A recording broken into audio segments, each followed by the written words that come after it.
So hello दोस्तों, क्या हाल चाल। स्वागत करता हूँ आपको अपने चैनल अपनी रेडियंस में। तो दोस्तों, आज हम लोग का टॉपिक है जुलाई 1830 की क्रांति। जुलाई 1830 की क्रांति के बारे में आप लोग तो अब यह समय आ गया है कि आपको जानकारी हो ही चुकी होगी, लेकिन आपको कैसे परीक्षा में लिखना है, कैसे परीक्षा में आपको लिखना है कि जो एग्जामिनर है वो खुश हो जाए और आपको पूरे के पूरे अंक प्राप्त हो, यह विधि मैं आपको आज बताऊंगा। जैसा कि आपको पीछे दिख रहा है, जुलाई 1830। जुलाई 1830 की क्रांति के बारे में आज मैं बताने वाला हूँ। जुलाई 1830 की क्रांति होती क्या है, जुलाई 1830 की क्रांति में हुआ क्या था, उस समय कौन सा राजा था, उस राजा ने कैसा शासन किया था, अच्छा शासन किया था, बुरा शासन किया था, जनता के हित में शासन किया था या जनता के अहित में शासन किया था। तो इन बातों को कैसे हमें संक्षेप में जोड़ के लिखना है कि एक पूरा पन्ना भी भर जाए और हमें पर्याप्त नंबर भी प्राप्त हो। इस विधि को लिखने के ढंग को आज आप लोगों को सीखना है। तो हम लोगों का टॉपिक है जुलाई 1830 ईस्वी की क्रांति। क्या हुआ था जुलाई 1830 में? इस समय का जो राजा था जुलाई 1830 में, जुलाई 1830 में जुलाई 1830 में चार्ल्स दसम नामक राजा था। चार्ल्स दसम उसका नाम, जो राजा था उसका नाम क्या था?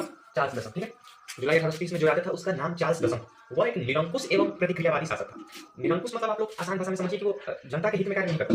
निरंकुश शासक था, प्रतिक्रियावादी था, मतलब कि वह सिर्फ अपने अपने को, एक अगर हम एग्जाम्पल के साथ लें तो अगर आप दो भाई हैं, एक छोटा भाई है और आप उससे थोड़े बड़े हैं, तो अगर बड़े भाई को कुछ खाने के लिए आए तो छोटा भाई की लालसा होगी कि वह थोड़ा सा ज्यादा खा ले, होगी कि नहीं होगी? आप लोग सोचिए।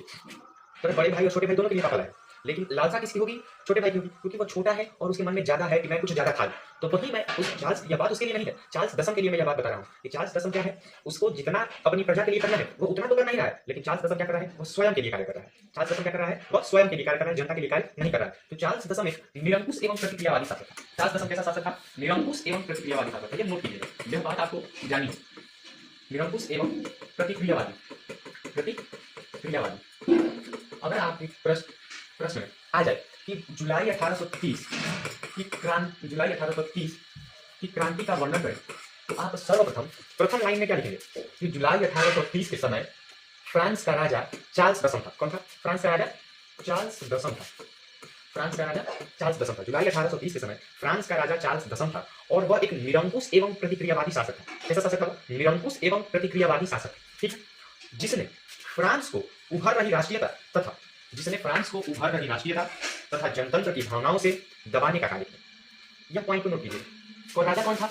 चार्ल्स दसम राजा था। ठीक है, राजा कौन था? चार्ल्स दसम। और वह कैसा था? चार्ल्स दसम कैसा राजा था? निरंकुश एवं प्रतिक्रियावादी। चार्ल्स दसम कैसा राजा था? निरंकुश एवं प्रतिक्रियावादी राजा था। उसने फ्रांस में उभर रही राष्ट्रीयता तथा जनतंत्र की भावनाओं को दबाने का कार्य किया। मतलब कि फ्रांस में जितनी भी भावनाएं उभर रही थी, लोग सोच रहे थे कि मैं अपनी खेती करूं, अपना कार्य करूं, अपने बाल बच्चों को स्वयं पालूं, लेकिन ऐसा चार्ल्स दसम होना नहीं चाहता था। वह क्या सोचता था कि अगर लोग यह कार्य करने लगेंगे तो लोगों में ऐसी भावना आ जाएगी कि हम गणतंत्र राज्य चाहें, हम स्वतंत्र राज्य चाहें, हम राजतंत्र नहीं चाहें। उसके अंदर यह भावना है। वह सदा सदा चाहता था कि जीवन भर राजतंत्र चलता रहे, राजतंत्र यानी राजा का बेटा राजा बने। लेकिन हम नए युग में हैं, नए युग में हमें क्या जानना है कि राजा का बेटा राजा नहीं बनेगा, राजा वही बनेगा जो कि हकदार होगा। तो चार्ल्स दसम यह नहीं चाहता था कि लोगों में यह भावना आए कि वह गणतंत्र राज्य और स्वतंत्र राज्य को स्वीकारे। वह चाहता था कि जीवन पीढ़ी दर पीढ़ी हमारा राजतंत्र चलता रहे। तो इन्हीं कारणों की वजह से उसने फ्रांस में राष्ट्रीयता और जनतंत्र की भावनाओं को दबाने का कार्य किया। किसने कार्य किया? चार्ल्स दसम ने यह कार्य किया। ठीक है, आगे देखेंगे हम। आगे क्या है हमें देखिए, चार्ल्स दसम एक निरंकुश एवं प्रतिक्रियावादी शासक था। मैंने बोला पहली लाइन आपको क्या लिखना है? चार्ल्स दसम एक निरंकुश एवं प्रतिक्रियावादी शासक था। ठीक है, जिसने फ्रांस में उभर रही राष्ट्रीयता एवं जनतंत्रवादी, मैंने जैसा कि अभी बताया कि उसने फ्रांस में उभर रही राष्ट्रीयता तथा जनतंत्रवादी की भावनाओं को, यहाँ पे की होना चाहिए, जनतंत्रवादी की भावनाओं को दबाने का कार्य किया। मतलब वो नहीं चाहता था, मैंने बताया, कार्य किया। और उसने उसके द्वारा प्रतिक्रियावादी पोलीगनेक के प्रधानमंत्री बनाया गया। जो पोलीगनेक था, इसका नाम क्या था? पोलीगनेक। यह कौन था? यह चार्ल्स दसम के द्वारा प्रधानमंत्री बनाया गया। क्या बनाया गया? प्रधानमंत्री बनाया गया। किसके द्वारा? चार्ल्स दसम के द्वारा प्रधानमंत्री बनाया गया। क्यों? क्योंकि जो पोलीगनेक था यह भी चार्ल्स दसम के विचारों से समर्थक था। चार्ल्स दसम के विचारों का समर्थक था, यानी कि पोलीगनेक भी चाहता था कि हमेशा राजतंत्र चलता रहे। इसलिए ही उसने पोलीगनेक को क्या बनाया? प्रधानमंत्री बनाया। ठीक है, आगे क्या है कि पोलीगनेक ने समान नागरिक संहिता के स्थान पर शक्तिशाली, या क्या है, शक्तिशाली अभिजात्य वर्ग की स्थापना किया। किसके आधार पर? पोलीगनेक ने समान नागरिक संहिता। समान नागरिक मतलब होता है कि जो समान अधिकार नागरिकों को मिल रही है वह नागरिकों को न देकर किसको दिया जाए? एक शक्तिशाली अभिजात्य वर्ग, मतलब कि पूंजीपति वर्ग कहा जा सके, जिसके पास पर्याप्त धन हो, पर्याप्त बल हो, जो कि गरीबों की सुनते ना। तो वही कार्य किसने किया? पोलीगनेक ने। यानी कि पोलीगनेक भी था, वह नागरिकों के बारे में कभी नहीं सोचता था। उसने नागरिक संहिता को स्थान नहीं दिया और एक शक्तिशाली अभिजात्य वर्ग की स्थापना की, जिससे उसे सारी व्यवस्थाओं से ग्रसित कर दिया। किसको ग्रसित कर दिया? नागरिक संहिता को। यानी नागरिकों को कोई भी लाभ नहीं दिया गया। किसके शासनकाल में? यह आपको ध्यान देना है, किसके शासनकाल में? चार्ल्स दसम के शासनकाल में। ठीक है, स्थापना किया। और इस कदम और इस कदम को उदारवादियों ने चुनौती तथा क्रांति के विरुद्ध षड्यंत्र समझा। किसने? उदारवादियों ने चुनौती तथा क्रांति के विरुद्ध षड्यंत्र समझा। षड्यंत्र मतलब कि कुछ ऐसा समझा कि मेरे खिलाफ कुछ कार्य किया जा रहा है। षड्यंत्र मतलब होता है कि कुछ सुझाव करना, मतलब कि धीरे धीरे बात करना कि सामने वाले को पता ना चले, सामने वाले से छुपाकर दो लोगों में कुछ बात, षड्यंत्र कहा जाएगा उसको। प्रतिनिधि सदन में पोलीगनेट के विरुद्ध गहरा असंतोष प्रकट किया। मतलब कि जो प्रतिनिधि सदन था, सामने की जो सदन है, सदन हमारे भारत में भी सदन है, उसी प्रकार पार्लियामेंट जिसको कहा जाता है, तो उसी प्रकार प्रतिनिधि सदन मतलब कि सामने वाली सदन। जैसे एक एग्जांपल लिया जाए कि हमारा भारत का सदन और लिया जाए यूरोप का सदन। भारत और यूरोप दो अलग अलग देश है। भारत का सदन, यूरोप का सदन। भारत और यूरोप में लड़ाई चल रही है, मान लीजिए भारत और यूरोप में मान लीजिए लड़ाई चल रही है, तो एक फैसला सुनाया गया कि भारत के सदन में सुनाया गया कि यूरोप पर हमला किया जाए, यूरोप के सदन में सुनाया गया कि भारत के साथ हमें संधि करनी है, भारत एक अच्छा देश है। तो ये दो सदनों की अलग अलग बातें हैं, और दो सदन जब एक साथ उसकी जज बैठेंगे तो एक मीटिंग होगी। उसी प्रकार इसमें कहा गया है कि षड्यंत्र समझा तो पोलीगनेट के विरुद्ध एक गहरा असंतोष प्रकट किया। असंतोष यानी कि उन्हें खुशी नहीं हुई कि पोलीगनेट एक अच्छा काम नहीं कर रहा है, उन्होंने यह बात किया। चार्ल्स दसम ने इस विरोध का प्रतिक्रिया स्वरूप 25 जुलाई 1830 को 4 अध्यादेशों द्वारा उदार तत्वों को गला घोटने का प्रयास किया। यही डेट है 25 जुलाई 1830। कब यह कार्य हुआ है? 25 जुलाई 1830। ठीक है, कब यह कार्य हो रहा है? 25 जुलाई 1830। इस बात को ध्यान देना है, कभी डेट भी पूछ ले कि 1830 की क्रांति किस तारीख को हुई थी, तो आप क्या बोलेंगे? 25 जुलाई को हुई। ठीक है, अध्यादेशों द्वारा उदार तत्वों को गला घोटने का प्रयास किया, मतलब उन्होंने जो कहा उसको नहीं माना और भी दृढ़ हो गया, मैं इसी बात पर अड़ा रहूंगा, मुझे कुछ नहीं करना है, मैं जो कर रहा हूं वो उचित कर रहा हूं। ठीक है, यकीन नियमों को लाया। प्रतिनिधि सभा को भंग कर दिया गया।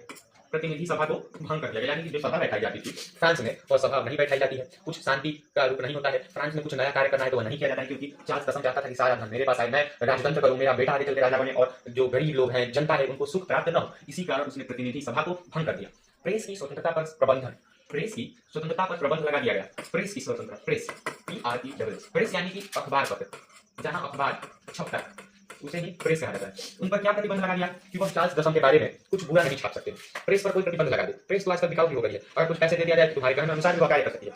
तो उस जमाने में भी जो पत्रिकाएं होती थी, जो लोगों के पास खबर पहुंचाई जाती थी, उन पर प्रतिबंध लगा दिया गया कि तुम्हें चार्ल्स दसम के बारे में सिर्फ अच्छी बातें बतानी है, तुम्हें चार्ल्स दसम के बारे में सिर्फ अच्छी बातें बतानी है, कुछ खराब उनको तुम्हें नहीं करना है। भाई एकदम प्रतिक्रिया आबादी हो गया था, अध्यादेशों द्वारा एकदम खत्म कर दिया गया था। उसके अंदर एक विरोध की भावना दौड़ गई थी कि इन गरीबों को कुछ देना ही नहीं है, सिर्फ हमें खुद को खुद रखना है। इसलिए हमेशा उसने सारी जनता में झूठी खबरें फैलाई कि मैं बहुत अच्छा हूं, मैं सारी कार्य कर रहा हूं। इसी तरह स्वतंत्रता पर प्रतिबंध लगा दिया, मतलब प्रेस अपने मन से कुछ कार्य नहीं कर सकती थी। ठीक है, आगे क्या है? मताधिकार सीमित कर दिया गया। मताधिकार यानी कि जो जिसको बोलने का अधिकार है, जिसको वोट करने का अधिकार है, उस समय तो आखिर वोट नहीं हुआ करते थे, लेकिन पूछा जाता था, मंत्री होते थे, मंत्री बैठक हुआ करती थी, तो उस समय उसको सीमित कर दिया गया, यानी रोक दिया गया। कुछ बस गिने चुने लोग ही वोट करेंगे, यानी गिने चुने लोगों को ही, जो चार्ल्स दसम का आदमी है, अपना आदमी है, सिर्फ वही अपनी बातें रख सकता है, दूसरों को हक नहीं है अपनी बातें रखने का। ठीक है, सभा की कार्यविधि हटा दी गई।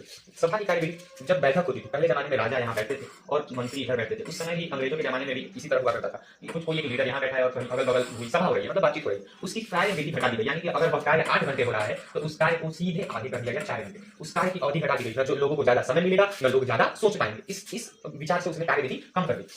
आगे क्या है देखते हैं, कार्यविधि कम कर दी गई। ठीक है, इस अध्यादेश के विरोध 28 जुलाई 1830 ईस्वी में गृह युद्ध आरंभ हो गया। गृह युद्ध यानी घर घर में युद्ध प्रारंभ हो गया। 28 जुलाई 1830 ईस्वी में घर घर में युद्ध प्रारंभ हो गया।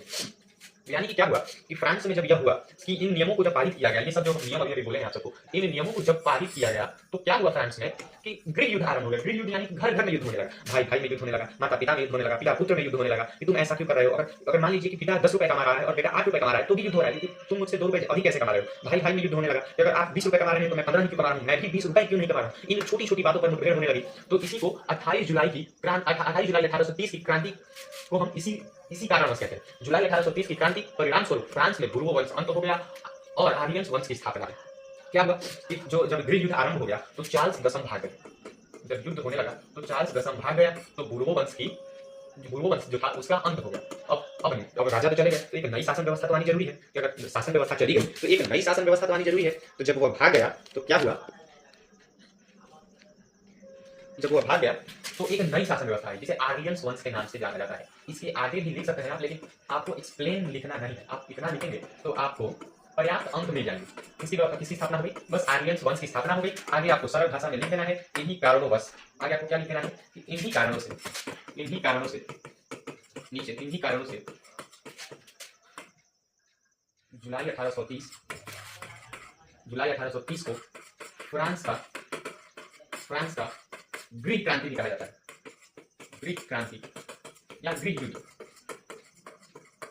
भी कहा जाता है। ठीक है, आगे समझना। तो गृह युद्ध कभी पूछ भी देगा ऑब्जेक्टिव क्वेश्चंस में कि फ्रांस में गृह युद्ध कब हुआ था, 28 जुलाई 1830 को हुआ था।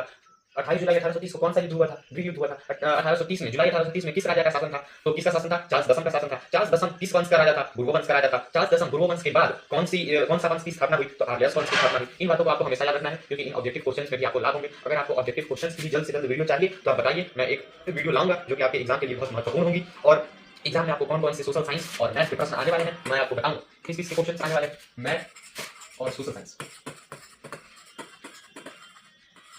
साइंस के बारे में मैं आपको बता सकता हूँ।